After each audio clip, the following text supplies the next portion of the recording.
basically our dreams with the vision of the Honorable Elijah Muhammad. And for those of you who do not know, I mean, I don't know how often, you know, you think about it, but you have to think about it now.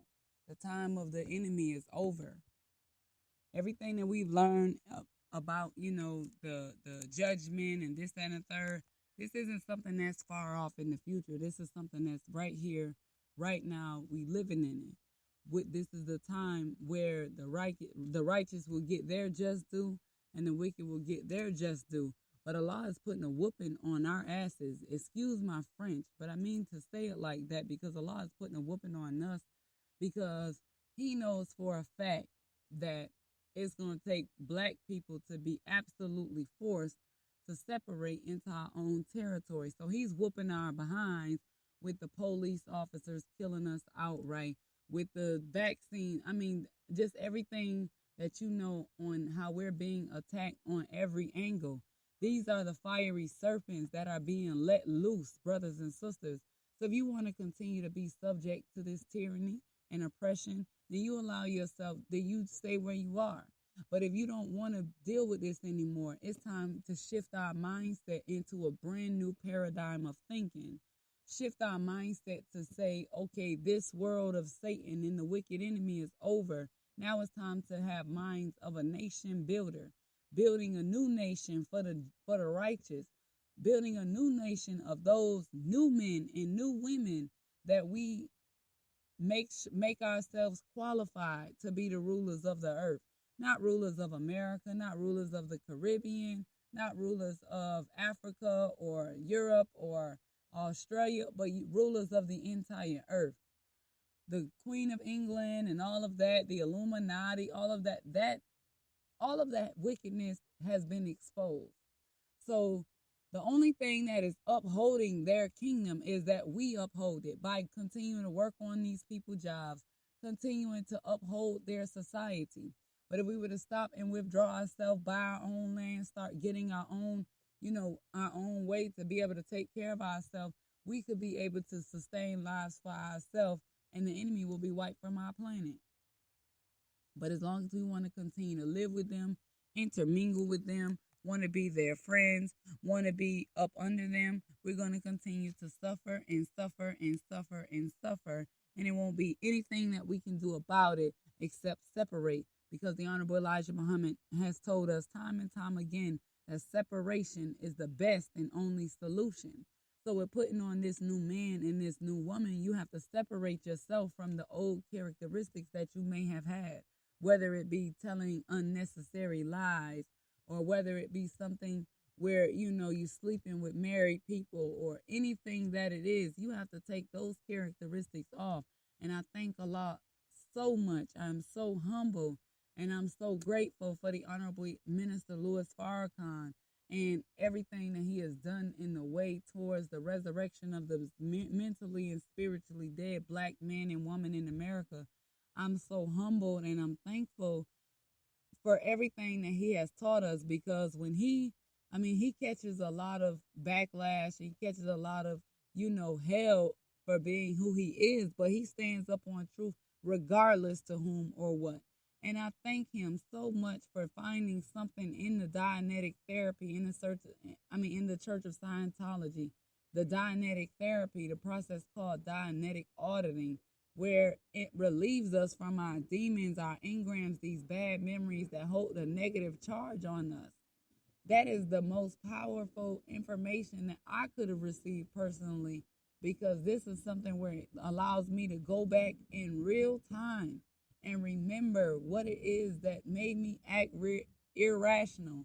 What is it that made me feel insecure? What is it that makes me angry or upset or frustrated or easily agitated? And it allows me to release the charge of these things. I haven't become clear yet, but with my study of Dianetic therapy and with my study of the science of mental health and just looking at all of this, black people, we are damaged very bad. And the number one thing that is stopping us from being cured is being in denial of the damage. We think we so perfect. oh, we got it, or I don't got this problem, I don't got this, knowing good and damn well you walking around with traumatic experiences. I mean, slavery didn't even happen in 1991 when I was born, but I feel the effects of it. Every day I wake up and tell myself I couldn't have been born in slavery. I would have been one of them niggas they shot outright. I would have been rebellious. I know. And I see where my spirit all the way down through the ages, a Nat Turner nigga, what they would call you. You know, whatever it is that made you seem rebellious.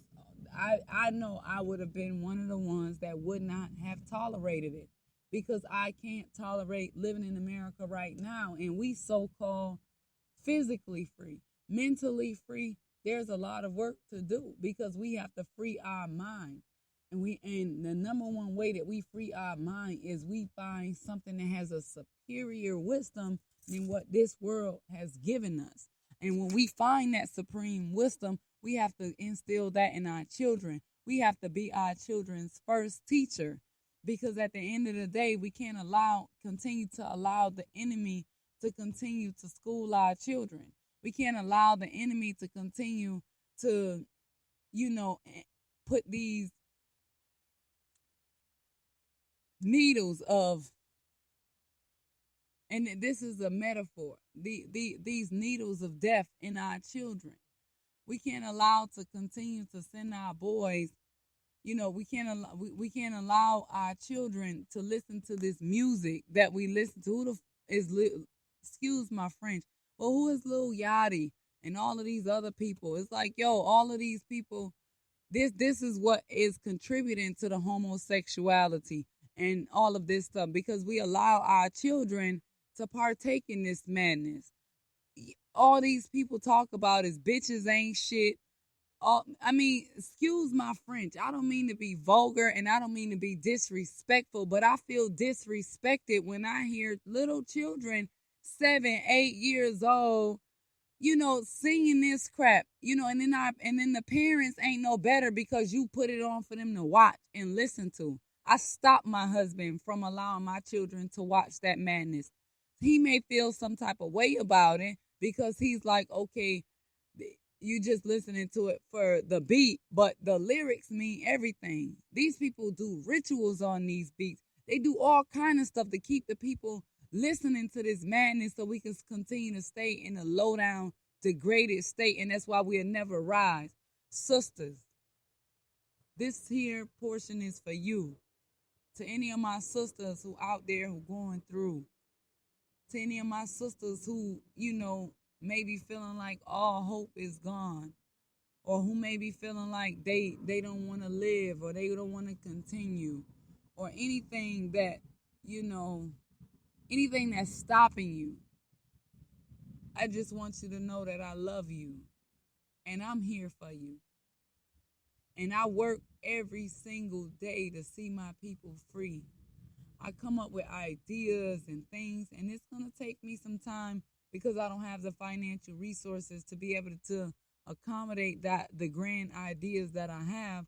But I'm asking Allah to bless me and put into the universe the people and the help that I would need to be able to go forward in the way of righteousness, to be able to do things entrepreneurial, spirited, and teach other people and help them. But to my sisters,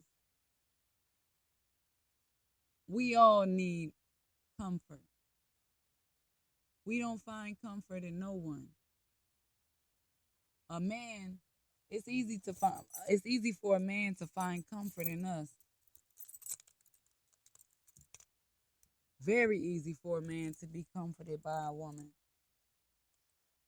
My sisters, we are very torn and very broken. And the type of comfort that the black man offers, unfortunately, that's not the type of comfort that we need. It is not a physical comfort of, okay, I'm going to hug you or I'm going to touch you physically. Can you intellectually stimulate my mind? Can you intellectually penetrate my mind and put a seed there that will make me want to continue to seek your comfort? And unfortunately, a lot of our men don't have what it takes because they view being submissive as being weak. And this is something that is a problem, because even black men who have not ever felt comforted by a black woman, I mean, he can be listening to this and say, well, that's the black woman, don't want to be submissive. Shit, I done got to the point where I've been rebellious in certain things, and I understand. And I understand. Bear with me just a moment, brothers and sisters.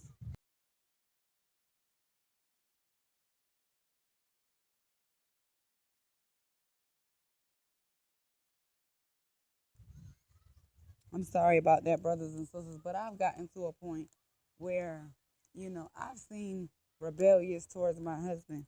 And it's not because I'm just a rebellious individual, it's because I could not submit to what he was requesting. You want me to submit to something that I have no control over? If it makes me feel a certain type of way, I can't submit to that. You have to submit to me explaining to you that I can't submit to that for such and such reason. And our problem in the black community is poor communication. That's the number one ill, and that's the number one thing that leads to divorce in our community. And it's sad because majority of the women in the community have a high school education or better, and most of our men don't even graduate.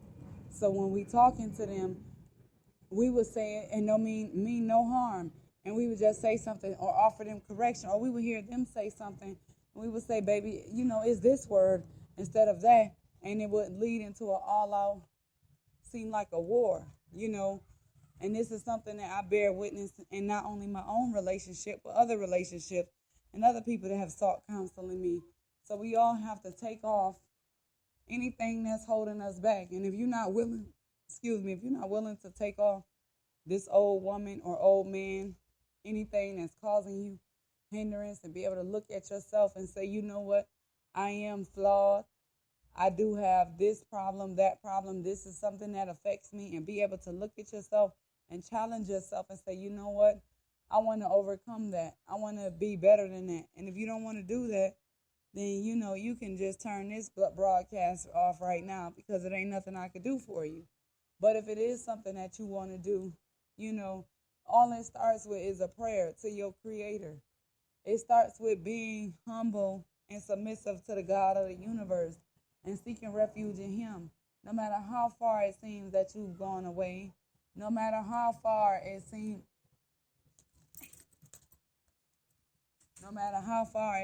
like you've fallen from your place, you have to take the time to stop and go back to your creator and say, Allah, forgive me. God, forgive me. I haven't been keeping up my prayers for whatever reason. I've been unjust to myself, and I confess my fault, and go to him sincere and let him know that you want to become greater than what you are, and you want to do better, and you want to have a sufficient relationship, and ask him to help him strengthen your relationship with him. And these are things that he will manifest to you if you sincere in your prayers. And once you get up off your prayers, you get up and do the necessary work, because you can't ask Allah to strengthen your love for him or strengthen your relationship for him, yet you do no studying of the scriptures. You can't ask Allah to strengthen your relationship with him, yet you do nothing towards the way of his work. It's all a matter of balance, brothers and sisters. And for us to be able to take off the old man or take off the old woman, first of all, we have to be able to examine ourselves and see exactly which characteristics it is in us that are causing us impediments, that are causing us difficulty in our life, that are causing us not to be able to transform and be productive and civilized citizens in society. We have to first recognize what the problem is. And then we have to analyze, okay, well, this is what the problem is. This is something that affects me. This is something that, whatever the case may be, okay, how am I going to correct myself? Now that I recognize the problem, I analyze how to deal with the problem. Now it's time to self-correct. Anytime a situation that may result into me being irrational, I'm going to step back, I'm going to fall back, and I'm not going to go back into that. I'm not going to, do this or do that to hurt myself. I'm going to stop in my tracks and I'm going to go back and seek refuge in Allah when I feel that characteristics trying to manifest.